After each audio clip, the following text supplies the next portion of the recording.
Alrea Alarcon, daughter of Rafaela and Rafi Alarcon. Lumaking pilya but sweet. Lahat ng katangian ng ina at lalong si Rhea na mana, maliban sa galing sa pangabayo na namana sa ama. Walang kinatatakutan, palaban at mataray. Venk Drilon has a dangerous charm, kaya't lahat kaya niya ipa-inlove sa kanya sa isang pitik lang.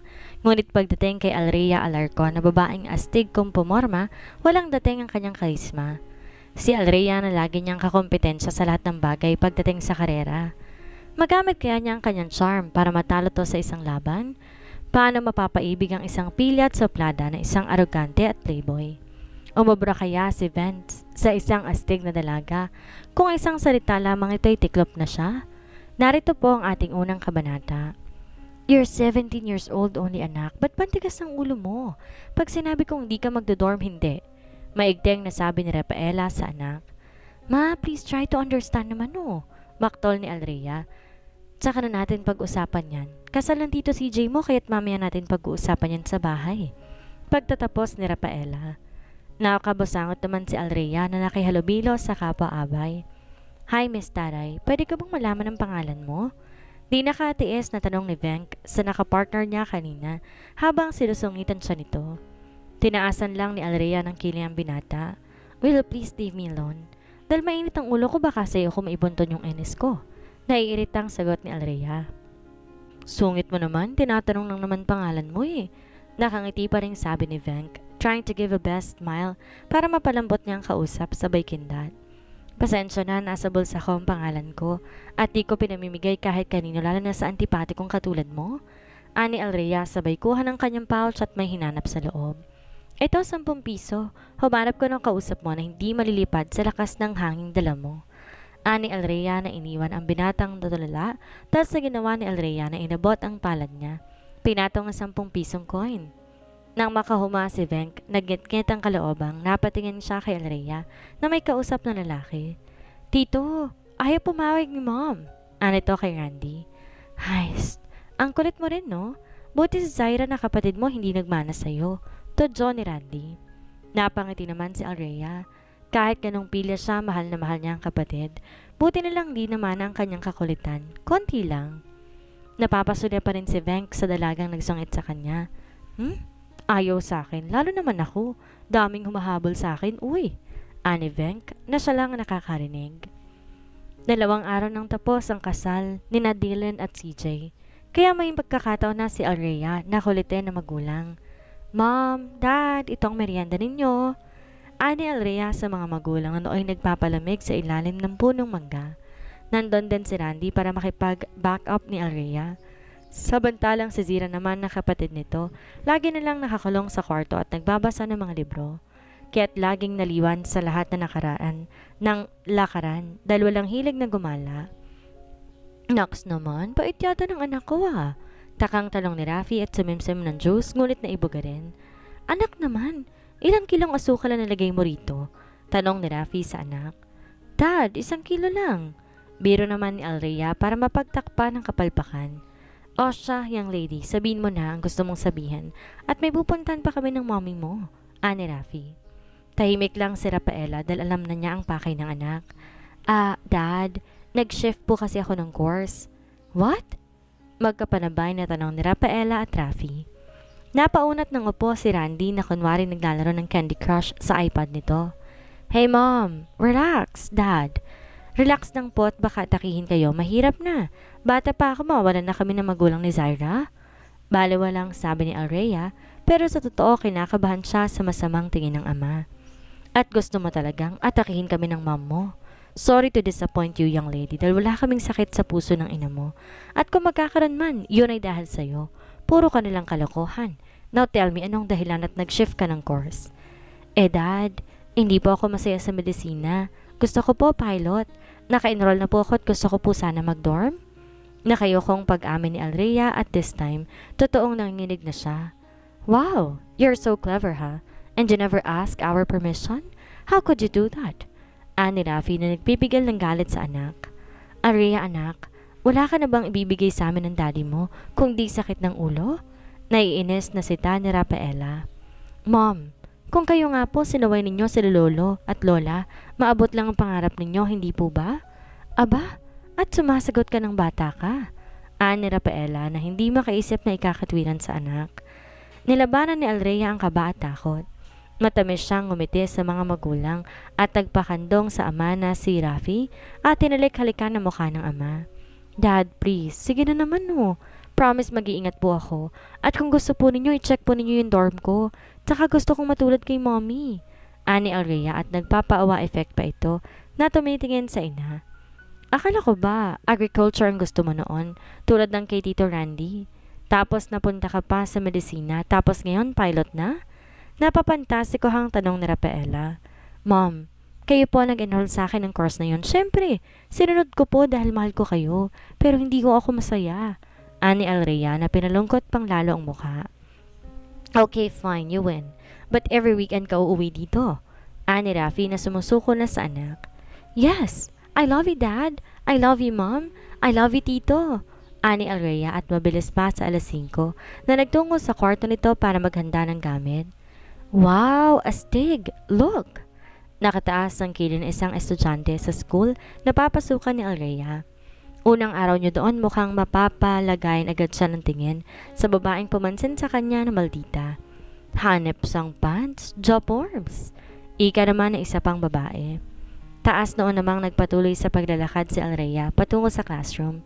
Aba, kabago-bago bastos? Sita ng unang babae kay Alrhea at hinila pa ang braso niya. Excuse me, pag di pa kami tapos magsalita, wag mo kaming tatalikuran. Pagsupladang sita ng babae. Iwinaksi naman ni Alrhea ang kamay nito na nasa braso niya. Aba sis, lalaban? Panggagatong naman ng isa. Baka di mo kilala tong kaharap mo. I'm Mandy, ang star sa academy nito, kaya dapat sumunod ka sa akin sa lahat ng sasabihin ko. Maliwanag? Ani Mandy sabay duro sa mukha ni Alrhea. Ang pinipigal ni Alrhea ang galit umalpas na, kaya't pinalipit niya ang daliri ni Mandy. Kung noon ikaw ang star, ngayon ako na. Hindi mo ako kilala kahit magpapakilala ako. I am Alrhea Alarcon, suplada at maldita. Higit sa lahat, bumabasag ako ng mukha ng taong humaharang sa aking harapan. Kung takot sila sa'yo, pwes ibahin mo ko. Dahil ngayon pa lang kung gusto mong pagbuhulin ko kayo ng kasama mo. Galit na sagot ni Alrhea at pabalyang binitawan nitong kamay ni Mandy na hindi maipinta ang mukha sa sakit. You bitch! Galit na sabi ni Mandy at akmang susugod. Hanggang dyan ka na lang sa kinatatayuan mo. Tulad ng sabi ko, handa akong bumasag ng mukha ng tao. Baka pati buwaya, hindi ka pa papahiramin ng mukha. Wanna bet? Para mabinyagan naman ang first day ko dito sa Manila Aero Club Flying Academy. Ani Alrhea. Nasendak naman si Mandy at umatras. May araw ka rin, bitch? Banta nito. Buti alam mong bitch ako, kaya wag mo akong hahamunin. Nakangising sagot ni Alrhea at pinagpatuloy na ang pagpasok sa classroom. Vank, honey, look mong ginawa sa akin ng bitch na yun, oh. Kabago-bago dito sa school, nagawa akong saktan. Sumbong ni Mandy sa kaibigan nito na matagal na niyang gusto. Si Vank Drilon, ang tinitilihan ng lahat ng babae sa academy. Akala ko ba astig ka dito? Bakit tiklop yata sa baguhang yon? Pang-asar ni Vank. Naunahan nga lang ako, no? Ingos na sabi ni Mandy. Papalabas si Alrhea sa academy na mabangga siya ng tumatakbong lalaki. Nahulog lahat ng kanyang gamit. Naiinis na sinita niya ang lalaki. Ikaw? Sa dinami-rami na makikita ko, ikaw pa? Ang ganda talaga ng araw ko sa umaga. 2 antipatika at sa hapon 1 antipatiko. Asar na sabi ni Alrhea at pinulot na ang mga gamit na nahulog. Iniwan ng lalaking nakaawang ang bibig. Nagtuloy si Alrhea sa dorm niya. Lukot ang mukha. Oh hi, dito ka rin? Tanong ng kadorm ni Alrhea. Tumango lang si Alrhea sa babae. Ako si Diana, ikaw anong pangalan mo? Tanong nito. Tinitigan muna ni Alrhea sa Diana. Inaaraw kung hindi ba to plastic. At na mapagtantong mukha namang mabait ngumiti siya. My name is Alrhea. Oh, nice to meet you. Mukhang bigatin tayo Puna ni Diana. Umiti lang si Alrhea bilang sagot. Oh, kumusta ang first day mo sa school? Tanong ni Diana. Para bang matagal na silang magkakilala kung makapag-usisa ito. Not good. Dahil sa maghapon niya na encounter akong mga akala mo sila ng pinakamatataas dito. Himuktol na sagot ni Alrhea. Alam ko na kung sinong tinutukoy mo. Napapailing na sagot ni Diana. Alam mo, Iwasan mo ng grupo ng Mandy niyon dahil baka pag-initan ka. Ani, Diana. Bakit? Sino ba sila? Sila lang naman ang siga sa academy dahil sa malaking magbigay ang pamilya nila ng donation sa school. Kaya't kayang-kaya nilang mambuni ng mga estudyante at din ang papa ng kaibigan niya dito sa school, yung si Venk, kaya malalakas ang loob. Nakabosangot na kwento ni Diana. Napataas na lamang ng kilay si Alrea. Huwag kang mag-alala, walang kung sino man na makakapang-ape sa akin. Kampanteng sagot ni Alrea. Psst! Napalingon si Alrea sa lalaki na pumaswit sa kanya na walang iba kundi si Venk na nakasakay pa sa motor nito papasok sa loob ng university. Magaling ako mag-drive, ani Venk. Talaga, magaling ka. Baka pag ako ang nag-drive, tumilapon ka. Sagot naman ni Alrea at walang sabi-sabi, iniwan na si Venk. Mahuhulog din sa akin yan, pare. Mawawala ang pag-iimataray niyan. Pustahan tayo. Kumpiyansa pa ni Venk. Pagsapit ng Friday, inabangan na naman ni Venk si Alrea.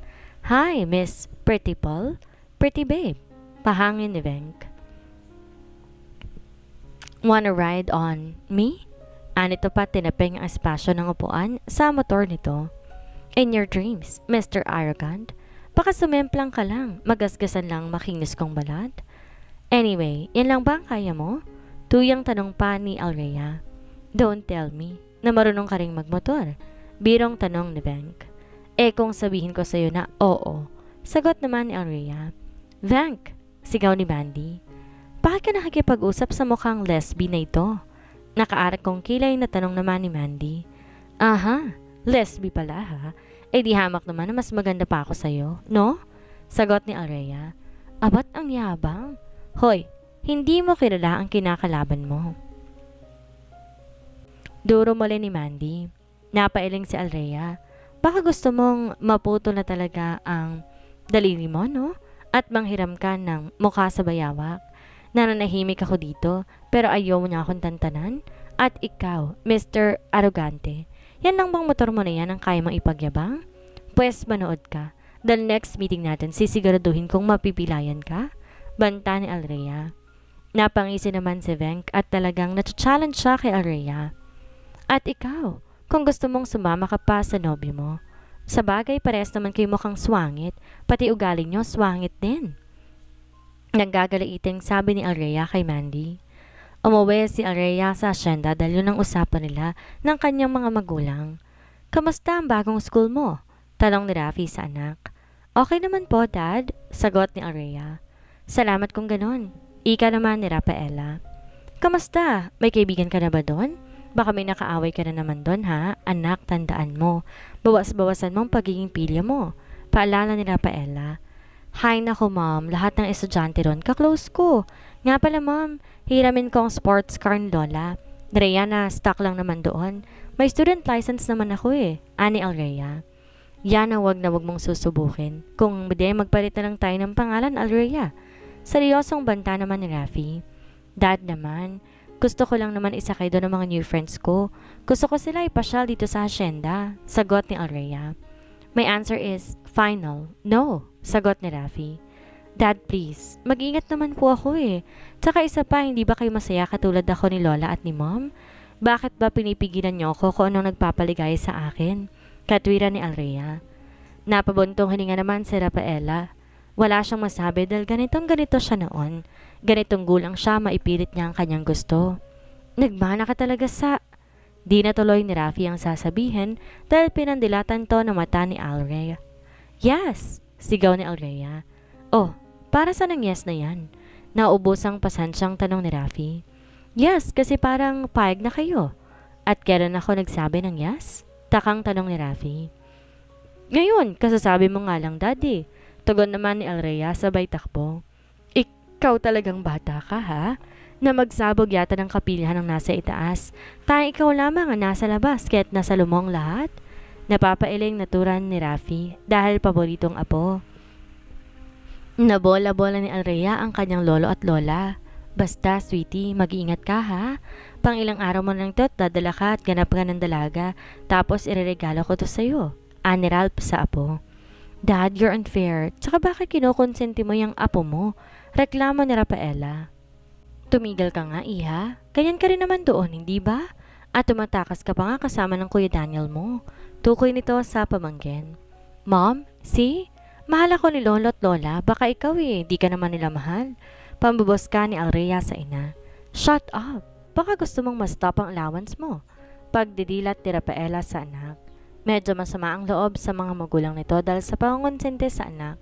Samantalang siya noon kung di pa siya tatakas para matutong mag-drive, hindi siya matututo. Samantalang sa anak na si Alrea, todo suporta sila sa gusto nito. Napabuntong hininga na lamang si Rafaela. Napaisip na lang siya siguro pag may apo na siya, maintindihan din niya ang mga magulang. Manila Aero Club Flying Academy. Wow! Ang gara ng sasakyan pare, ang astig. Kanino yan? Sino nagda-drive? Ika ng kabarkada ni Venk. Oo nga, at dapat mapalapit tayo sa kanya, mukhang rich. Ika naman ni Mandy na hindi makalayo kay Venk. In park ni Alrea sa parking area ang kanyang sasakyan. Dahan-dahan na bumaba sa sports car ng kanyang lolo na kanyang hiniram.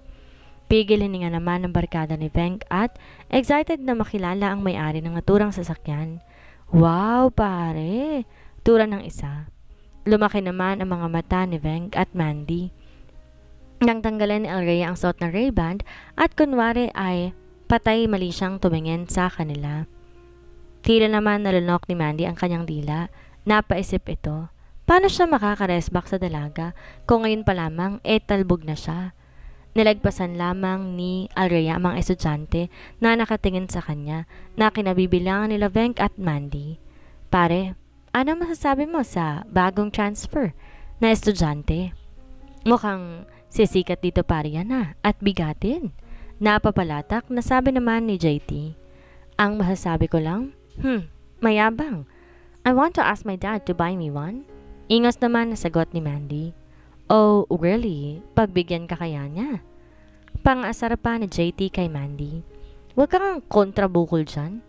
Basta hindi ako papayag na papaungos ako sa transfer na yon. Ani Mandy, nakababakasan naman ng inggit. Tahimik lamang naman si Venk na nakikinig sa pag-uusap ng mga kaibigan. Basta, I wanna be your friend. Ika naman ni JD na tila mo nangangarap. Papasok si Alrea sa classroom niya na masalubong si Diana. Tila gusto na nga nito na maiyak. O Diana, may problema ka ba? Ani Alrea. Napilitan namang sabihin ni Diana kung ano ang problema nito. Kasi aksidenteng natapunan ko ng goat yung gamit ni Lydia. Yung body ng Mandy na nakasagutan mo. Pinababayaran niya sa akin dahil kabibili lang daw niya yun. Humingi nga ako ng sorry pero di pa rin nakikinig. Wala akong pera sa ngayon at 8,000 daw ang pagkakabili niya ron. Kailangan daw niya bukas ang bayad, di wala naman akong pera. Di ko alam saan ako kukuha ng pambabayad ko. Nalulohang kwento ni Diana. Inihingal namang tumakbo sa Joanna ang friend ni Diana para iabot ang bag nitong nakalimutan ng kunin dahil sa panghiya ni Lydia sa kanya. Bestie, yung bag mo. Anito't nagpalipat-lipat ang tingin nito kay Diana at Alrea. Hi, bago ka dito? Tanong ni Joanna. Oo, sagot ni Alrea at bumaling muli kay Diana. Nasaan ba yung Lydia na sinasabi mo? Tanong niya kay Diana. Nasa kantin, hinihintay yung mga kasama niya. Tinignan ni Alrea ang oras sa suot na relo. Maaga pa naman, kaya may oras pa siya para matulungan ang bagong kaibigan. Palihim niyang tinignan ang kanyang wallet. May 10K siya doon, ngunit yon allowance niya na linggong iyon. Nasabi na lang niyang bahala na, uuwi na lang siya mamaya at isasama niya ang kanyang kaibigan. Tara, puntahan natin. Kalmadong aya ni Alrea sa dalawa. Halos sabay na nakarating sa kantin ang tropa ni Venk at sina Alrea. Nakaramdam naman ang kaba si Diana at Joanna na makita ng mga to si Mandy, nakataas ang kilay at nakatingin sa kanila. Oh, siguro naman magbabayad ka na. Galit na salubong ni Lydia sa kanila na makita si Diana. Hindi sa ganon. Di pa natutuloy ni Diana ang sasabihin nang pinatigil to ni Alrea. Joanna, pwede mo ba akong bilhan ng isang bagong Coke? Ani Alrea. Agad namang tumalima sa Joanna. Oo, babayaran ka niya with interest. Kahit pa mukhang sa baklaran lang nabili ang damit mo. Ani Alrea. Inabot nitong Coke na pinabigay kay Joanna at walang sabi-sabi lumapit siya kay Lydia. Uminom ng bahagya sa Coke, sabay bitaw sa baso sa tapat ng dibdib ni Lydia, kaya't lalo tong nabasa. Oops, Sorry, sinasadya ko. Para naman sulit ang ibabayad ko sa damit mo, di ba? Ang mahal pa naman kahit mukhang mamarahin. Tuyang sabi ni Alrhea. Aba maldita ka ha? Anito na pulang-pula ang mukha sa pagkakapahiya. Oops! Bago ka sumugod, ito ang bayad namin sa damit mo. Ani Alrhea at hinugot lahat ng pera sa pitaka nito, inihagis kay Lydia. Kayong maiyaman kayo, wala kay ibang gustong laging inaapakan, kundi ang mabababang tulad ni Diana. Sige, subukan ninyong sumugod, mga bruha kayo, kundi pagbubuhalin ko kayo ng Mandy na yan. Tamang-tama. Matagal ko nang hindi napapractice ang martial arts na tinuro ng mahal kong ina. Baka gusto niyong sa inyo ko kayo pagpraktisan. Galit na turan ni Alrhea. Nakanganga na lamang sa Joanna at Diana sa tapang ng bago nilang kaibigan. Napahanga naman sa JT sa pinapakita ni Alrhea na tapang, samantalang si Venk lalong na-challenge na mahulog sa kanyang kamay si Alrhea. Uli-uli, huwag kayo nantitrip ng tulad nilang mahihirap. Oo, scholar lang sila dito, pero wala kayong karapatang tapak-tapakan ng mga pagkatao nila at mostly sa mga estudyante dito. Kinilangan kayo? Sino ba kayo? Mga kilalang tao kunot mga maladyosa kunwari sa kagandahan. Tuyang sabi ni Alrhea. Let's go guys. Ang mga tulad nilang sobra-sobra na sa pansin, hindi na dapat pang alalahanin. Ani Alrhea at nagpatiunan ang naglakad papaalis. Iniisip niya paano hihingi muli ng alawan sa magulang na di na uusisain kung saan niya ginamit ang kanyang pera. Napaluha naman sa labis na kahihiyan si Mandy at Lydia at ipinangako sa mga sariling gaganti sila. Uwian sa hapon, masaya sa Joanna at Diana dahil sinama sila ni Alrhea sa Hacienda Alarcon.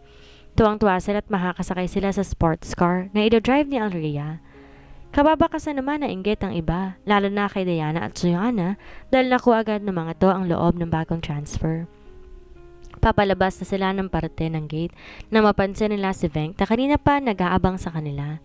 Hey Mr. Swangit, kung gusto mo magpasagasa dun ka sa highway, wag dito, sigaw ni Alrhea. Di ako aalis dito hanggat di mo sinasabi sa akin ang pangalan mo. Kumpiyansang sagot ni Venk. Kung ganun sasagasaan lang kita kung ayaw mong umalis dyan. Blankong sagot ni Alrhea. Napilitan namang lumabas si Venk dahil nakikita niyang seryosong dalaga. Dahan-dahan sa pag-drive si Alrhea dahil may mga estudyante pa na naglalakad pero mapilit itong si Venk na maabutan sila kaya't sinabay niya ang sasakyan ng minamaneho ni Alrhea. Ang kulit ng talipandas na to ha. Ani Alrhea sa mga kasama na hindi niya napansin kinikilig na pala sa kakulitan ng dalawa. Sa inis ni Alrhea gumanang pagkapila niya. Sigurado kang magaling kang mag-drive? Tanong nito. Napangisi si Venk at mukhang gumagana na ang karisma niya sa astig na dalaga. Oo naman, lalo na ikaw ang angkas ko sa aking motorsiklo, sagot ni Venk. Dan patunayan mo sa akin kung gaano ka kagaling. Sigaw muli ni Alrhea na nakangisi kay Venk. Sagad ng ngiti naman sa Joanna at Diana sa pag-aakalang may mabubuo na something sa dalawa. Nang bahagya ng mauna ang motor na dinadrive ni Venk, sinigurado muna ni Alrhea na hindi mabato at hindi delikado sa lugar na yon. Na makasigurong safe sa lugar bahagya niyang dinanggis ang gulong ng motor ni Venk na naging sanhi ng pagsemplang nito. Nihinto ni Alrhea ang sasakyan. Akala ko ba magaling kang magmotor? Bakit konting pitik lang titilapon ka na? Ito ang sinasabi ko na sa next meeting natin baka tumilapon ka. Nagkatotoo nga. Kantsaw ni Alrhea at saka sumakay na sa kanyang sasakyan. Malakas ang loob niya dahil naka-helmet naman si Venk. Kinabahan naman si Joanna at Diana sa nangyari. Kuys, relax lang kayo. Makulit lang kaya pinagbigyan ko na. Ani Alrhea na baliwala lang sa kanya ang nangyari. Shit, makikita mong babae ka, mahuhulog ka rin sa akin. Ani Venk na paikay kang tumayo para bumangon ng motor sa pagkabawal. Papasok pa lang ng natibidad sila Alrhea. Luwa na ang mata ng dalawang kaibigan niya. Ang ganda naman dito sa probinsya ninyo. Papuri ni Joanna. Napangiti si Alrhea sa reaksyon ng dalawa. Papasok sila sa hacienda nang ihinto ni Alrhea ang sasakyan. Ngumiti at sumalubong sa kanya ang guard na nagbabantay dahil kabiruan din niya ito. Ladies, nakikita niyo ba yan? Lahat ng natatanong ninyo pag-aari ng mga Alarcon. Sa kabilang side, si Lolo Mariano ko naman. Iisa lang ang main gate dito at walang nakakapasok na kung sino-sino lamang. Kwento naman ni Alrhea. Ang yaman niyo pala talaga, Alrhea, no? Bakit kami sinama mo dito? Sa palagay ko, alangan kami sa'yo dahil dakilang poor lang kami. Ani Diana. Ano ba kayo? Mas gusto kong kayong kasama at least masaya ako sa inyo. Di tulad ng iba kumakaasta, wagas. Let's go guys. I think my grandma's waiting for us. My father's mom. Tukoy nito sa ina ng ama. Kung kanina lumuwa ang mata ng dalawa sa mga nadadaanan na makapasok sa asyenda patungo sa mansyon, ngayon tila di pa rin sila makapaniwala na makikita ng tunay na mansyon. Jo, kurutin mo nga ako. Ani Diana sa kaibigan. Kinurot naman ang huli. Aray ko naman, bakit nilaksan mo? Angal ng isa. Tiniikot lang na Joanna ang mata sa kaartehan ng kaibigan. Napatawa na lang si Althea. Hi Tito Randy, mga bago kong kaibigan sa Joanna at Diana. Mga friends ang favorite kong tito. Pagpapakilala ni Alrea. Nice to meet you ladies. Pumasok muna kayo para makakain. Ani Randy sa kanila at akmang aalis dahil magdidilig to ng mga tanim. Tito, pakidilig din po yung mga bonsai ko ha? Sigaw ni Alrea. Ayoko. Dalawin mo raw sila at namimiss ka na. Kung ayaw mong ipapakain ko na sa triplets yung bunga ng bonsai mong mangga. Pang-aasar pa ni Randy. Talaga tito, may bunga na yung bonsai ko? Guys, hindi pa ba kayo gutom? Dali kayo, tingnan niyo mga tanim namin ni tito sa garden niya. Masayang aya ni Alrea. Tuwang-tuwa si Alrea na makita ang malulusog na bonsai na tanim niya. Nang magsalita sa Joanna, napabalin sila dito. Wow! Ang gandang kabayo! Tukoy nito sa kabayo na sakay ni Rafi. He's my dad and that's Delilah. Tukoy nito sa kabayo. Bukas ng umaga ipapasyal ko kayo sa hasyenda, ani Alrea. Namimilog naman ang mga mata ng dalawa sa sobrang saya. Dad! Sigaw ni Alrea sa ama. Napakamot na lamang ng ulo si Randy. Sweetie, lumapit ka sa ama mo, wag mong sigawan. Nakangiting utos pa nito. Tito, pustahan tayo. Kahit di ko sigawan niya, nakita ko. Lalapit dito yan eh. Ganyan kalakas ang kamandag ko kay daddy. Birong sabi ni Alrea na hindi nakaligtas sa pandinig ng ama. Ikaw talagang bata ka. Anito sa anak at napatingin sa mga kasama ni Alrea. Dad, mga kaibigan ko po. Pakilala ni Alrea. Kayong dalawa, wag niyong tutularan tong kaibigan ninyo sa pagkapilya ha. Naku, sasakit siguradong ulo na magiging nobyo nito. Bawing asar ni Rafi sa anak. Humagalpak naman ng tawa si Randy. Sige lang, ganyanin mo ako dad. Di kita bibigyan ng apo. Hoy Alrea, anong apo ang pinagsasabi mo? Tapusin mo muna ang pag-aaral mo at pag may maganda ka ng trabaho, ayun. Kahit 5 pang asawang meron ka, basta't suportado mong anak mo. Dad, 5 asawa? Ano ko baboy? Angal ni Alrea. Di ako nagsabi niyan anak, kundi ikaw. Tumatawang sagot ni Rafi at binalikan si Daniela. Napapatawa na lamang ang mga kaibigan ni Alrea. Kinaumagahan, marunong ba kayong sumakay sa kabayo? Tanong ni Alrea sa dalawa. Di, natatakot ako, baka ihulog ako eh. Natatawang sagot naman ni Diana. Sige, panoorin niyo ako. Tingnan niyo ako nasa paligid si dad or si mom ha? Ani Alrea at sinakyan si Delilah. Walang sabi-sabi, pinatakbo niya to ng mabilis at pinatalon sa bakod ng boundary ng hasyenda na Don Mariano at tatay ng tito CJ niya. Pigilin nga sa Joanna at Diana sa nakikita. Wala na silang masabi pa kay Alrea. Nasa kanya na ang lahat. Veng, pagbihis ka, sasama tayo sa Tito Ernesto mapapunta ng Nueva Ecija kung saan nakatira na ngayon ang pinsan mong si Delen sa Hacienda Alarcon. Wika ng ama ni Veng. Hacienda? Sige dad, may mga kabayo ba sila doon? Excited na tanong nito. Malamang, hacienda eh. Nakangiting sagot ng ama. Kahit masakit ang katawan ni Veng sa pagkakasamblang sa motor, binaliwala niya dahil sabik siyang muling makasakay ng kabayo. Guys, punta tayo kay na Ate Jocelyn sa pinsan ko, dyan lang sa kabila, ani Alrea. Sige, sagot ng dalawa na nooy nakasakay na sa kanyang likuran. Huwag naman niyo kung sakalin, baka di na ako makahinga. Natatawang sabi ni Alrea sa mga angkas na kaibigan. Kung mahulog kami. Relax, panalakarin ko lang si Daniela. Hindi ko patatakbuhin. Basta't huwag kayong malikot ha, isipin ninyo. Nakasakay lang kayo sa bisikleta. Ngising sabi ni Alrea na ginawa naman ng dalawa. Di ka inip-inip kay Veng ang biyahe patungong Hacienda Alarcon dahil sa ganda ng tanawin at dahil kilala na si Don Ernesto ng guard kaya pinapasok na ito. Nang malapit na sila sa mansyon ng Alarcon na pag-aari ni Don Mariano, napangangari ng mga ito. Lalo pat natatawa nila may isa pang mansyon sa di kalayuan.